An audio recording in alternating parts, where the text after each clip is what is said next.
Bismillahirrahmanirrahim. Dengan nama Allah yang Maha Esa, yang Maha Menciptakan, yang Maha Menentukan segala sesuatu.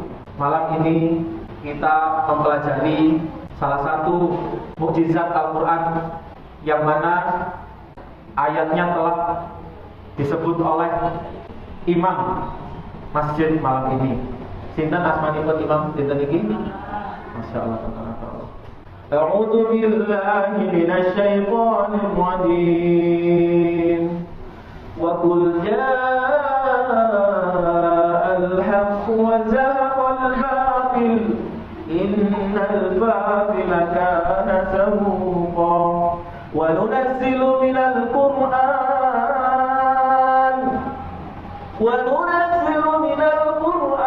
ma huwa shifaa'un wa rahmatun lil mu'minin wa la yazidu adh-dhalimina illa khasara. Surat apa? Ayat keberapa? 33. Masya Allah, ini baru anak pondok. Jangan tepuk tangan, tapi takbir. Hari ini saya dan tim membawa doorpress juga. Ya, apa judulnya doorpress bukunya? Bersabar ketika disakiti. Kenapa kita harus bersabar ketika disakiti? Nanti saya jelaskan insya Allah. Nun sewu, di sini mayoritas anak pondok ya. Saya tanya anak-anak pondok, ada yang masih takut sama setan? Ayo. Ada yang masih takut sama setan? Ngapain takut sama setan? Setan aja takut sama? Coba ada yang bisa ngasih tahu enggak ke saya, kenapa sih kita itu bisa takut dengan setan? Wajahnya serem, jelek. Iya, tapi sudah pernah ketemu lah. Nah, kenapa sejarah kehidupan kita masing-masing itu muncul rasa takut kepada setan? Kebanyakan nonton film horor. Iya kan? Coba jenengan bayangkan, jenengan punya adik bayi keluar merocot ya. Kemudian tidak pernah tahu nonton film horor seumur hidup. Kemudian, ya kita kan takutnya sama pocong, kuntilanak gitu kan. Dia sudah menginjak usia 15 tahun. Jenengan tanya itu, takut pocong enggak? Jawabannya pasti tidak. Oh, pocong itu kan gitu. Nah, masalahnya kita yang suka film horor biasanya muncul rasa takut. Padahal ketika kita lewat kuburan, ya biasanya kan film horor kuburan. Itu ada nggak ketemu hal seperti itu, kuntilanak gitu? Nggak pernah ya? Maka izin saya simpulkan, apa itu rasa takut ya? Coba dicatat, barangkali agak sulit pemahamannya. Takut adalah rasa yang muncul ketika kita memahami sesuatu tidak 100% benar. Saya ulangi, takut itu adalah rasa terhadap sesuatu yang muncul disebabkan kita tidak mengetahui atau kita tidak memiliki keilmuan terhadap sesuatu itu secara 100%. Coba saya tanya, ada dua orang sama-sama ketemu macan, katakanlah, takut sama macan? Takut. Yang satu tahu kalau macan ini sudah dibius jinak sehingga tidak menyerang manusia, sukanya makan selada, katakanlah seperti itu. Yang kedua tidak tahu kalau macan ini disuntik, ya tahunya ya seperti yang di film-film, gigit manusia makan manusia. Kemudian dua orang ini dihadapkan dengan macan tanpa rantai, tanpa borgol. Saya tanya, yang lari duluan yang pertama apa yang kedua? Kedua. Karena kenapa? Ya, kuncinya apa? Tidak tahu secara menyeluruh. Ya, sehingga nanti gabung sama definisi, sehingga kekosongan keilmuan terhadap sesuatu itu diisi oleh imajinasi-imajinasi. Nah, kita takut dengan kuntilanak, ya. Itu karena diisi oleh imajinasi-imajinasi film horor yang tidak benar. Karena kenapa? Di film itu pocong bisa membunuh, hantu A bisa menyakiti, bisa ya macam-macam. Padahal itu menjadi imajinasi yang kuat. Saya tanya, jangan tanya diri jangan sendiri, sudah berapa kali nonton film horor? Banyak ya. Nah itu terkumpul ya, seakan-akan setan itu punya kekuatan besar dahsyat. Padahal jawabannya tidak. Beda dengan orang yang paham bahwa setan itu tidak akan bisa membuat keburukan sedikit pun. Demi Allah, dia tidak akan takut sedikit pun oleh yang namanya setan. Itu Muqaddimah. Nah, pertanyaannya, seberapa penting kita itu belajar yang namanya ruqyah syar'iyyah? Ya, ada usul fikih. Mohon maaf, ada kaidah fikih yang mengatakan la yatimul wajib illa bihi bahwa wajib. Sesuatu yang karena tidak terpenuhi, ya, sesuatu yang hal wajib karena tidak ada hal itu tidak terpenuhi maka hukumnya wajib. Begitu juga dengan hal yang sunnah, mubah, haram, makruh. Misal, sholat hukumnya apa? Sholat itu harus menutup aurat nggak? Perempuan butuh hijab. Nah, kemudian kalau seseorang muslimah masuk Islam belum punya hijab, maka beli hijab hukumnya wajib. Pertanyaannya, ada nggak dalil suruh beli hijab itu? Nggak ada. Tapi karena layaknya wajib, ya, illa bihi bahwa wajib. Kalau misal, ya, ada seseorang Mas Dafa, ya, naik gunung Semeru yang katanya angker, ada 4 orang. Yang satu kesurupan, biasanya apa yang ada di benak jenengan? Dimasuki hantu A, hantu B, hantu C, ya. Kemudian ada 2 temannya, ya, yang satu nggak bisa apa-apa, yang satu temannya dukun katakanlah, dia bisa mengeluarkan jin dengan cara yang alat dukun. Yang satu, ya, yang Mas Dafa ini nggak ngerti cara meruqyah orang kerasukan jin. Kemudian ya, yang mengobati siapa akhirnya? Yang temannya dukun. Iya kan? Kemudian ketika berhasil, berterima kasihnya kepada siapa? Mas Dafa apa ke temannya dukun? Non sewu, ya. Cara-cara yang tidak dibenarkan oleh Allah dan Rasulnya itu hukumnya syirik. Syirik itu dosa terbesar apa dosa terkecil? Tidak hanya dosa terbesar, namun mencium bau surga saja enggak. Sudah abadi itu apa? Abadi. Ya, bayangkan ya, jangan hidup 60 tahun aja, ya, di bawah jembatan, jangan apa gimana rasanya? 60 tahun aja, ya, di kolong jembatan, nggak tahu yang namanya apa misal kebab Turki ya, nggak pernah masak-masak bareng teman-teman pondok, 60 tahun aja, gimana rasanya? Enak nggak? Itu loh, di bawah jembatan yang kita itu paling mentok itu sumuk dan makan makanan nggak enak, mentok. Gimana kalau kita itu di neraka namanya abada? Na'udzubillah. Nah, kalau misal hal seperti itu, kita nggak bisa meruqyah dengan cara syar'i, akhirnya kesyirikan yang bisa diterima oleh orang lain. Nah, maka dari itu saya punya gagasan, kalau bisa, kalau sudah menikah pada dengan semua, minimal laki-laki pemimpin keluarga itu bisa meruqyah, meskipun tidak jadi terapis ruqyah, ahli ruqyah. Tidak dulu, minimal buat keluarga. Atau paling jelek satu RT itu minimal ada peruqyah syar'i yang mengerti Al-Quran dan As-Sunnah. Karena kalau tidak ada seperti itu, saya banyak kasusnya. Panjenengan tanya tiap desa itu hampir ya. Biasanya tiap ada desa itu satu minimal itu ada dukun. Jangan cari bapak-bapak mungkin yang lebih tahu. Kalau ada dukun orang pintar katanya. Ya, atau biasa kita sebut dukun putih.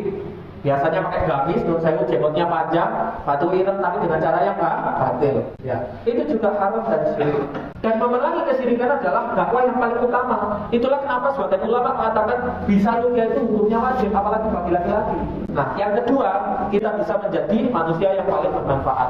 Non sewu, kalau panjenengan sakit, kemudian ada yang berikan obat, senang apa enggak? Senang, bermanfaat enggak? Ya, orang yang memberikan itu bermanfaat. Dan kita tahu khairun nas anfa'uhum linnas. Kalau mau jadi hamba yang terbaik, yang paling bermanfaat. Dan memang sesekali peruqyah itu bermanfaat luar biasa. Memang jarang case-nya mungkin, ya. Tapi sekali ada case itu, masya Allah bermanfaat. Karena banyak penyakit-penyakit yang ketika dibawa ke rumah sakit itu tidak terselesaikan. Banyak nggak? Banyak. Kemudian yang terakhir menjadi amal yang paling utama. Ya. Kenapa amalan yang utama? Rasulullah SAW dalam hadis yang sahih mengatakan, pernah ditanya, ya Rasulullah, apa sih amal terbaik? Jadi kalau jadi muslim itu mengamalkan yang terbaik apa yang biasa aja? Terbaik ya. Apa sih yang terbaik itu? Beliau mengatakan, dukhul surur fi qulubil muslimin. Memasukkan kebahagiaan ke dalam hati orang yang beragama Islam. Au kama qala. Jenengan misal, naudzubillah, ada orang yang tidak suka, ada hasad, ada dengki. Kemudian non saya bapak jenengan lah. Kemudian disihir sama orang. Dan sihir itu nyata. Rasulullah SAW saat beliau saja kena sihir. Apalagi kita ngecek-ngecek. Sholat terus, zikir kadang-kadang, istighfar berubah-ubah. Apalagi bisa nggak kena sihir? Bisa, dan non sewu. Sekarang zaman teknologi, ya, itu bukan berarti kesyirikan, perdukunan itu redup. mereka malah menyebar, ya. Dan ditambah lagi kondisi psikologi anak-anak generasi Z itu semakin rapuh. Saya tidak tanya panjenengan sedoyo, saya tanya ustaz-ustaznya, terus nopo. Terus mentalnya itu semakin rapuh. Nah, kemudian selain memang urgent sekali, ruqyah itu bermanfaat untuk meningkatkan keimanan dalam hati. Karena menurut saya selama ini panjenengan mungkin belajar jin, malaikat, ya, itu hanya dari buku dan kitab-kitab. Tapi beda kalau kita itu bisa ruqyah, kita bisa melihat dengan mata kepala kita sendiri bahwa eksistensi keberadaan jin dan setan itu memang ada. Disitulah kita bisa merasakan hal gaib lebih dekat, insya Allah, karena dengan keimanan itu akan bertambah. Apalagi sekarang sudah dekat Syahrul Ramadan, ya. Syahrul Ramadan sekarang sudah Syahrul apa? Sya'ban atau Rajab? Sya'ban. Dikondisikan hatinya biar amalannya itu mumtaz. Apa mumtaz? Baik, sempurna, sesempurna mungkin, ya.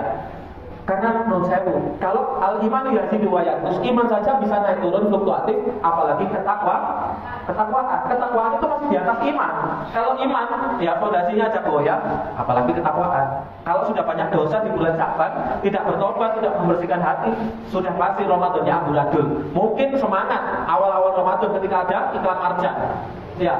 Tapi kalau sudah lanjut 15 ke atas, waduh, itulah kenapa tarawih itu banyak yang sepi di akhir-akhir, ya. Karena menumpuknya dosa di masa 1 bulan sebelum Ramadan. Wa khalaqal janna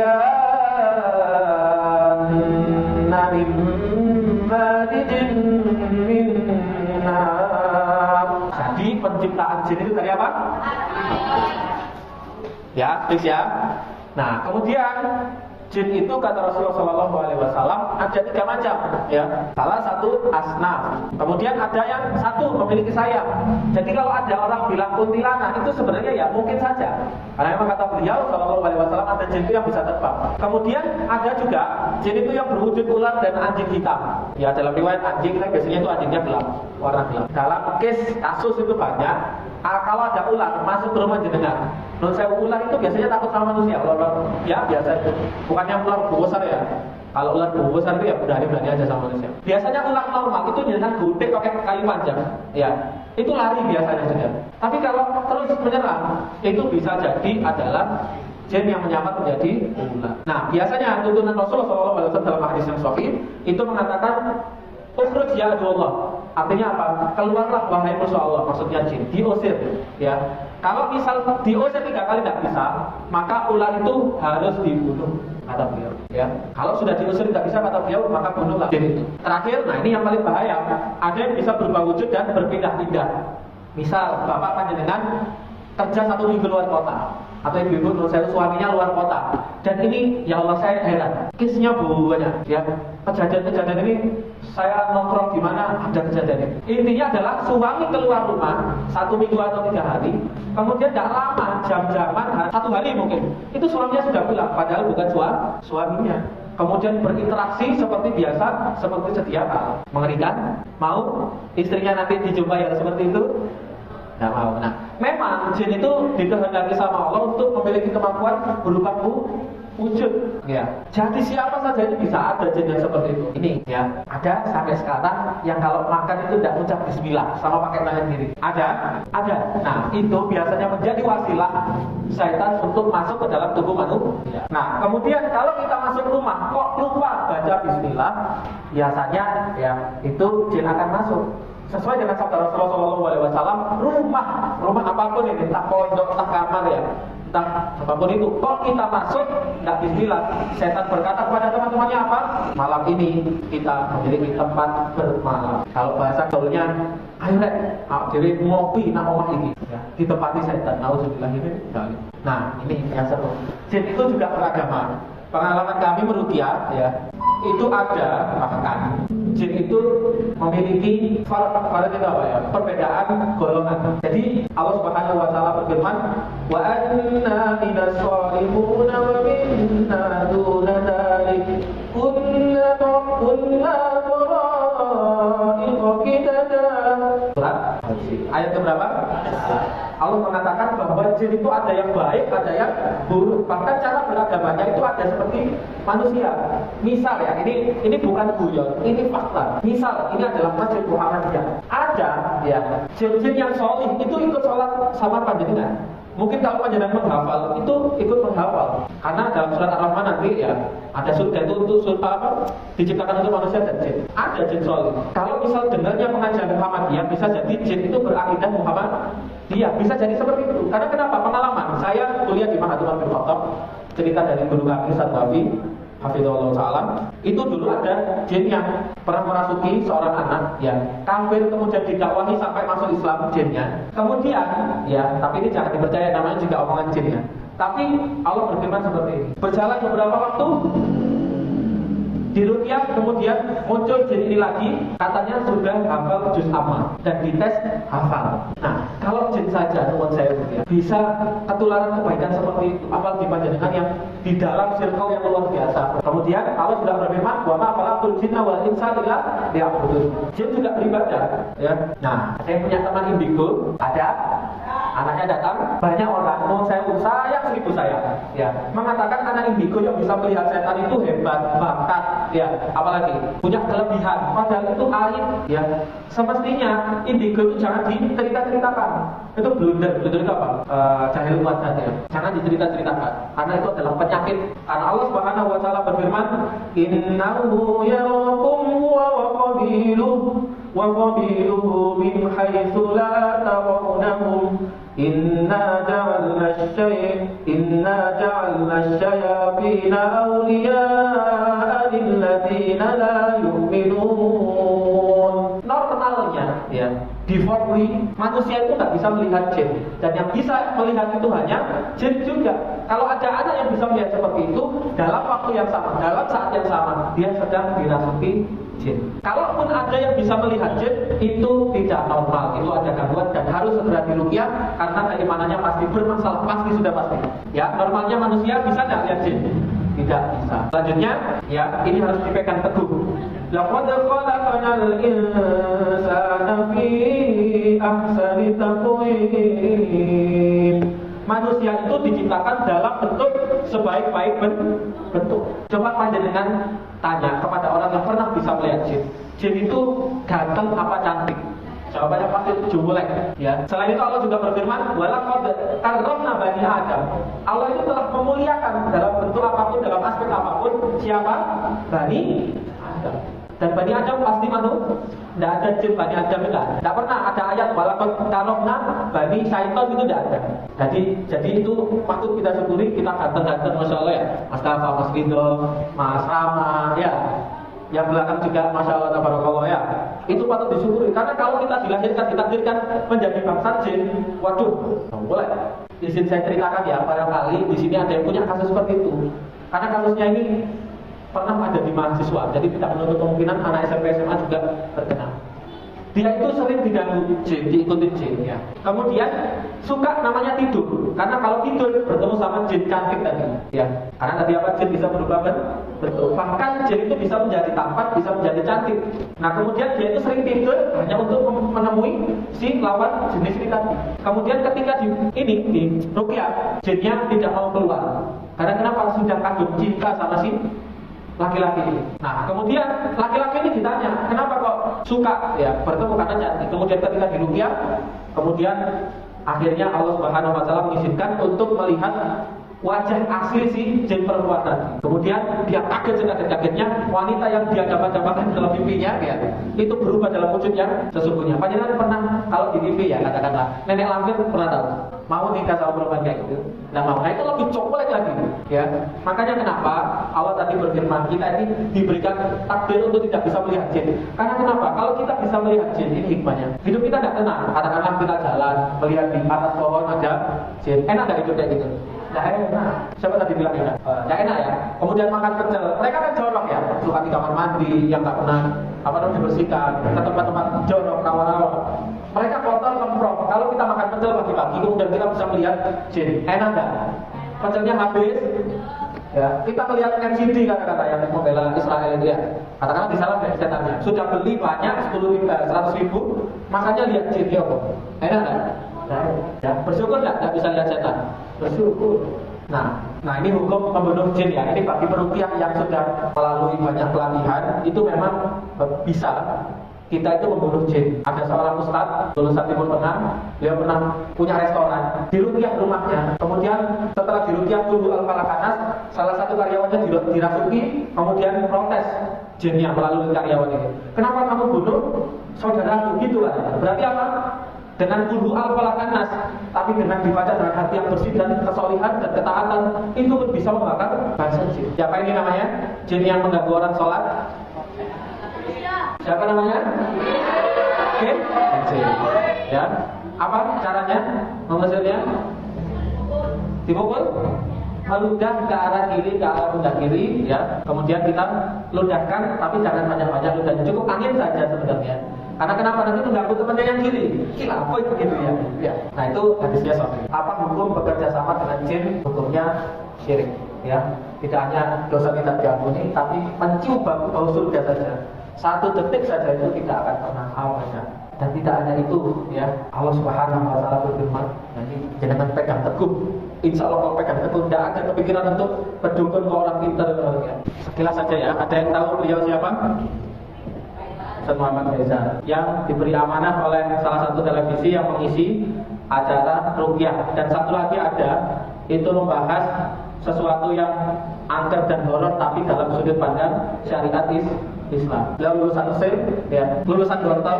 Kalau menurut saya, kalau nggak ada beliau yang menyuarakan ruqyah syariah yang tenar, ya bisa jadi dukun-dukun yang ini loh di YouTube ya, yang diundang. Kalau yang syirik-syirik itu malah bahaya gitu ya.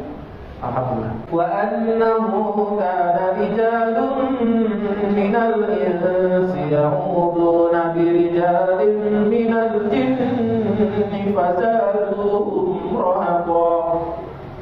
Apa hukum bekerja sama dengan jin? Haram, syirik, tidak mencium bau surga selamanya. Tapi tidak hanya itu kan hanya di akhirat. Masalahnya ada hukuman Allah ketika di dunia. Apa itu? Fazaduhum rahaqa. Kalian yang bekerja sama dengan jin akan memperoleh keburukan, musibah, apapun kesesatan yang terus bertambah. Apa contohnya? Panjenengan tahu ya, ada enggak dukun tapi rumahnya bagus gitu. Kaya raya itu ada enggak? Ada? Ada enggak yang melayani pesugihan tapi rumahnya bagus? Ada enggak? Di Sidoarjo berikutnya ada dukun melayani apa ya, terapi atau apa gitu, ketampanan, tapi dia pajang fotonya, dia sendiri tidak tampan. Konsep fazaduhum rahaqa. Coba ulangi, ingat-ingat, fazaduhum, ditambah kesesatan terus menerus. Panjenengan sakit, ini banyak kasusnya. Sakit, kemudian ke dukun, biasanya sembuh beberapa saat, tapi setelahnya bisa jadi dan banyak kemungkinan itu semakin sengsara. Entah tambah sakit, gak karuan. Padahal kami punya pasien di Banjar Kemantren, ya. Panjenengan pernah nggak bisa tidur semalaman gitu? Pernah ya? Enak nggak? Enak? Nggak enak. Semalam itu nggak enak. Itu pun karena galau pikiran. Saya pernah punya pasien itu, tapi dia tidak soleh. Sayang sekali Banjar Kemantren. Itu pernah ya bermain jimat-jimat seperti itu. Akhirnya dia sekarang kena detaknya, berbaring di kamar tidur. Menurut saya kalau ceritanya di punggungnya sini kayak ada jarum yang menancap. Jadi kan bayangkan tidur ada jarum menancap. Gimana rasanya? Sakit. Dan itu sampai sekarang dia sakitan. Kemudian kami ruqyah, ya kami ruqyah, kami minta jaganya, sholatnya dijaga, ya. Kemudian saya suruh sholat isya pada saat itu. Qadarullah wa qadar tidak sakit lagi, dia tidur enak sudah. Ya, saya pesan sholatnya yang rajin banget dijaga. Sudah selesai itu aja dulu. Nanti kalau sudah baikan panjenengan biar saya lagi. Kemudian, ya, saya tinggal, saya tanya yang teman saya ngabari saya itu, gimana kondisinya sekarang? Masih sakit. Ya. Kemudian saya tanya, sholatnya masih dijaga? Enggak mau sholat aja tidak mau. Ya akhirnya sampai sekarang masih kesakitan. Saya bilang, kalau sholat aja tidak mau, saya keberatan untuk melanjutkan proses ruqyah. Sholat aja tidak mau. Gimana Allah memberikan pertolongan? Dia sudah dikasih hidup enak bertahun-tahun, sudah kuat ya, dikasih ujian kembali kepada Allah, tidak mau. Bagaimana? Padahal itu bisa jadi tidak hidayah bagi dia. Ya, pada turun, bukan tambah senang, tambah waras, tapi semakin tersesat dan sesat. Ada 4 ayat muncul dalam Al-Quran. Wala tattabi'u khutuwatis. Tapi di sini saya kutip yang berhubungan dengan makanan. Ya. Jadi salah satu tipu daya setan itu makanan. Dalam hadis yang sahih, ketika Adam itu diciptakan, ya jasadnya, itu jin itu, ya iblis. Katanya bapak riset Indonesia, bapak riset dunia. Adam diciptakan, ya itu udah jatuh kayak Rasulullah, merasuk dalam rumah, mengelilingi, diperhatikan Adam itu. Kemudian tidak cukup seperti itu, dimasuki lewat rongga mulutnya, masuk itu jin ke dalam tubuh. Hadisnya sahih, ya dicari kelemahannya, sudah insecure, apa insecure itu? Merasa tidak aman, kok ada musuh baru itu, kemudian di riset itu, ya. Kemudian ternyata mengeluarkan 2 statement riset. Dan ini dibenarkan oleh syariat. Apa yang pertama? Manusia ini lemah dalam 2 hal, kata Iblis. Yang pertama emosi, yang kedua makanan. Ya, makanan tidak boleh berlebihan, harus yang halal, kalau bisa yang thayyib, pakai tangan kanan, ucapkan bismillah. Jangan makan enak di depan orang yang susah. Kedua emosi, apalagi zaman sekarang banyak yang punya emosional isu. Apa emosional isu itu? Isu emosional, gampang galau, dilarang kancane galau, dibully, apalagi sekarang banyak bulian. Kalau di sini insya Allah tidak ada. Ya, salah satunya adalah emosinya yang keruk sama jin. Dan itu sudah jadi pakem.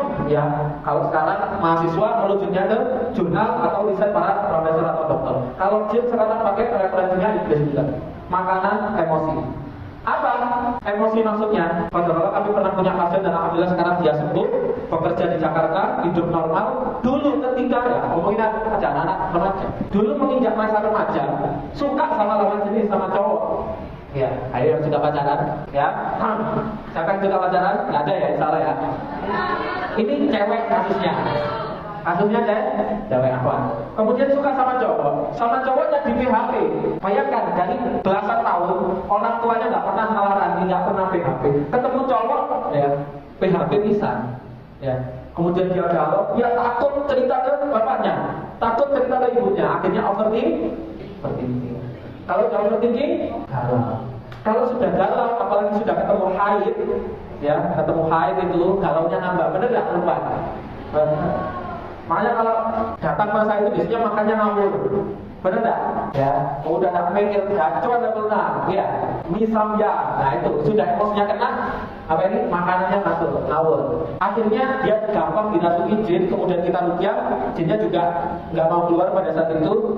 3 kali ruqyah, kemudian ternyata dicari ada masalah emosional. Ya, akhirnya pada saat itu dicari, ternyata ketemu di PHP sama cowok. Akhwat ya, jangan mau dikembali sama cowok ya. No follow-up until akan, tidak boleh berdua-duaan sampai akan. Sepakat ya? Masa kalau sebetulnya kenapa ini? Sepakat ya?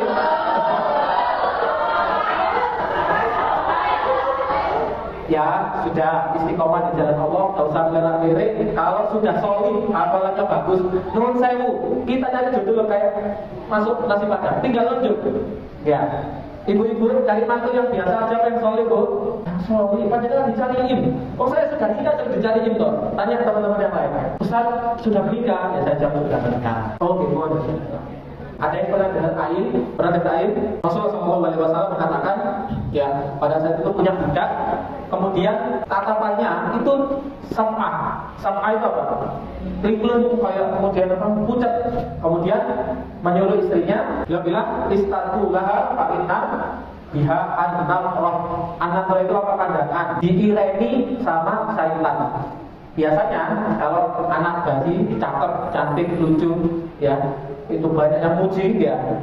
Itu kalau Rasulullah SAW mengajarkan membaca Masya Allah, Tabarakallah atau Masya Allah saja. Alhamdulillah lucunya ya. Karena kalau tidak gitu bisa jadi kenaan, dan air itu nyata. Ya, banyak kasusnya. Kemudian upload sosial media, hati-hati. Ya kalau memang ingin upload sebenarnya nggak baik seperti itu. Upload bayi baru lahir kalau bisa jangan, tidak perlu. Ya kasih tulisan Masya Allah, Tabarakallah. Di Pakistan itu ada rumah orang itu ditulisin Masya Allah tertentu. Tapi tidak wajib gitu ya. Yang tulisan rumah maksudnya. Tapi kalau aku tampil, upayakan hindari itu yang namanya aib. Karena kenapa? Allah itu bilang, khutuwat syaitan. Khutuwat itu apa khutuwat? Langkah ya. Allah bilang khutuwat jamak. Langkahnya itu banyak. Strateginya itu macam-macam. Nggak kena kanan, kiri, nggak kena kiri, belakang, atas, bawah, kanan, kiri, semua diserang sama setan. Dan khutuwat yang pertama nih katakanlah santri, ya katakanlah fulan, ya satu pondok dengan perempuan katakanlah. Kemudian suka melihat, hati-hati ya cowok ya. Habis itu melangkah ke selanjutnya, kemudian melangkah ke selanjutnya. Tobat digoda lagi sama setan sampai terjadi hal-hal yang tidak diinginkan. Jadi tidak ada ceritanya godaan setan langsung itu tidak ada. Karena Allah sendiri yang bilang bertahan. Kemudian nanti pembakaran sebelum ruqyah ya. Definisi ruqyah itu banyak.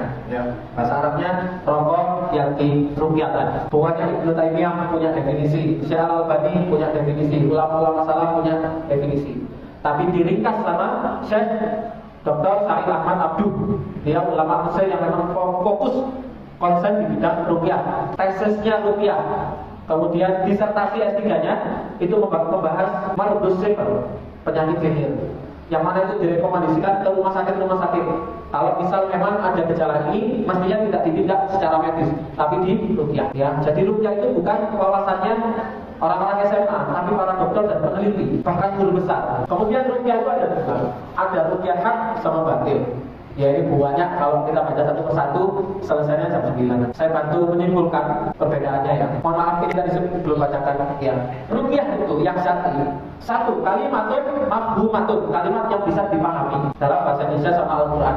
Kalau ada orang yang ruqyah pakai bahasa aneh, wes bablas kang ini, katakanlah seperti itu ya. Ada ya, biasanya kan gitu. Itu bukan ruqyah syar'i, meskipun dia pakai jubah putih, jenggotan dipanggil Pak Yai, Pak Haji, bukan ruqyah saja. Tinggalkan. Kemudian yang kedua, masyru'atun. Rasulullah SAW itu mengajarkan. Kemudian tuqalu ala sabilid doa, ya, dibacakan dengan cara berdoa. Jelas berdoa itu meskipun lirik kata-kata masih ada suaranya. Kalau sudah diam, bibirnya aja berbicara, itu biasanya kemungkinan besar adalah jambi-jambi. Nah kemudian, ini Roja asifat untuk memperoleh kesembuhan. Jadi tidak ada ya ruqyah syariah untuk kesugihan itu tidak ada. Kalau mau kaya itu bisnis, kerja profesional. Kalau bisa untuk mendapatkan akhlak, nah itu nggak ada itu ruqyah seperti itu. Cinta ditolak, dukun itu dukun semua itu. Ruqyah nggak ada, adanya berdoa. Ya Allah, dekatkanlah siapa Mas Bapak? Belum ada ya? Belum ada. Nah, ruqyah yang hak ya, membaca Al-Quran dan doa-doa yang hukumnya boleh bahkan sunnah. Zikir-zikir itu harus tidak boleh menyalahi.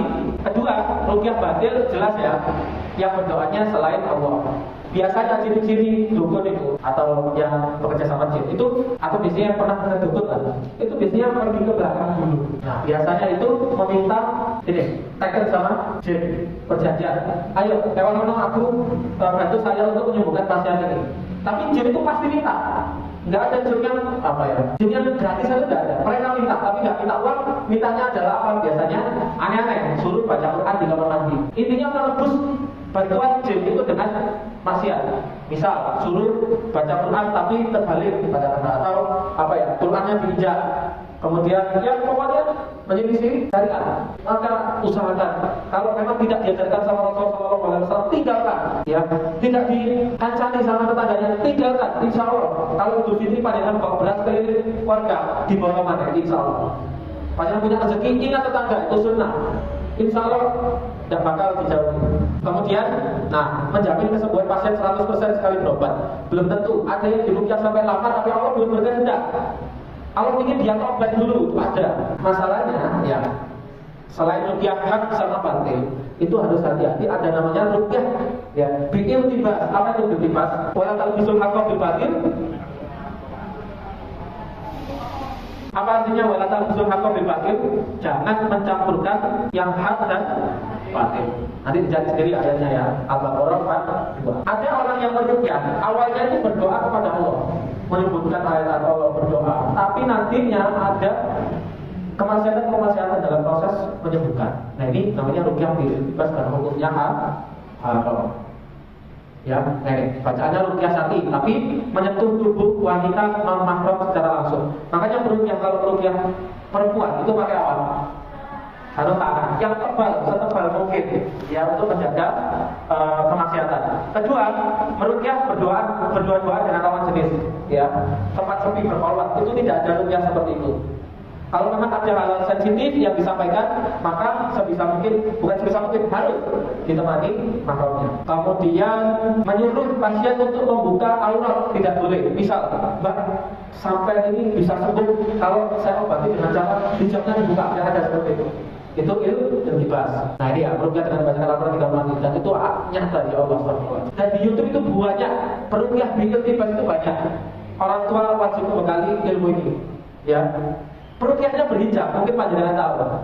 Berhijab orang Jawa Timur, ya. Bukannya akhirnya kalau meminta kepada Allah, tapi kalau kita teliti itu, ya, itu ada syiriknya. Na'udzubillah min dzalik. Itu mukadimah, ya, sebelum kita belajar praktek. Sudah siap, ya? Sudah siap belajar semuanya, praktek, ya? Nah, kemudian terakhir sebelum saya tutup, kalau mungkin dan upayakan, ya, bisa menjadi terapi ruqyah terutama yang laki-laki. Ada yang hafalannya 5 juz? Ada ya? Ada ya? 5 juz, ya. 3 juz ada?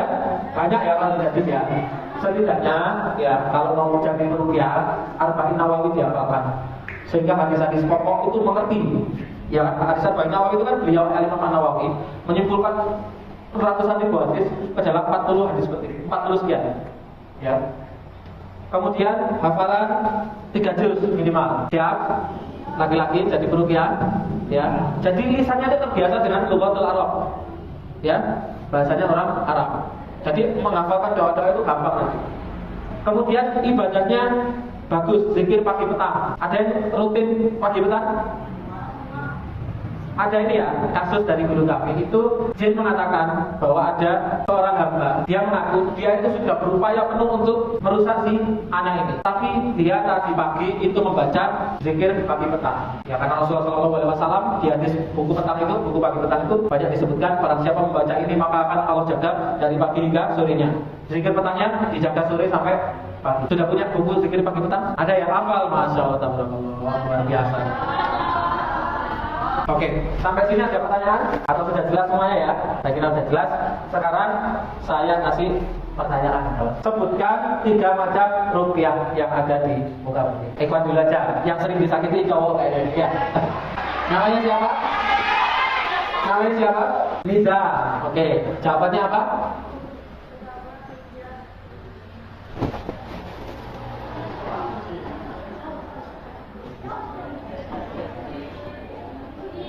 Oke, gugur G, tak ganti pertanyaannya, ya. Sebutkan ciri-ciri ruqyah bil iltibasi. Sudah, yang lain, ya. Ruqyah bil iltibas, apa aja ciri-cirinya? Nomor. Oke, yang rute merah tadi juga ngaceng gitu. Coba sini silakan.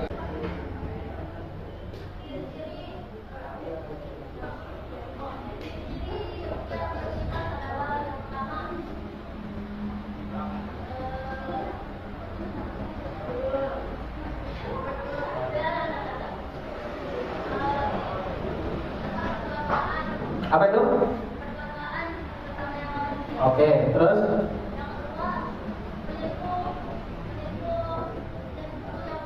Ya, benar. Ketiga? Gugur?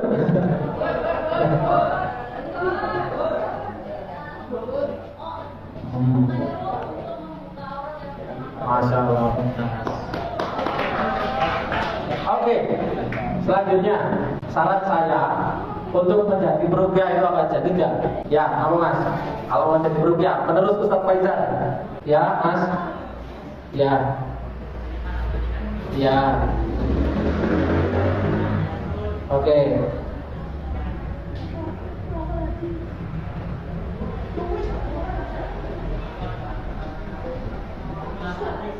Hadis apa tadi?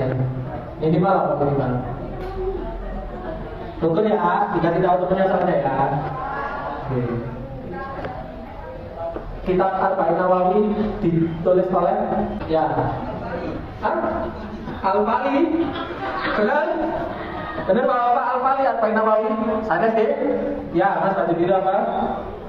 Nggak boleh dikasih tahu.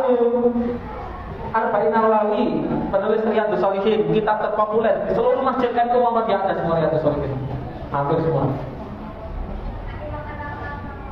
Imam wafat usia 30 berapa? Bapak. Terakhir ya. Terakhir sebutkan bacakan ayat bahwa jin itu diciptakan dari api. Tilawah dengan tartil yang benar. Oke. Al-Azhar. Beres. Ini monggo nggak perlu dikitam. Tahu dulu. Duduknya yang benar ya. Duduknya yang benar. Kalau berhadapan dengan Al-Quran itu harus tamasuk betul ya.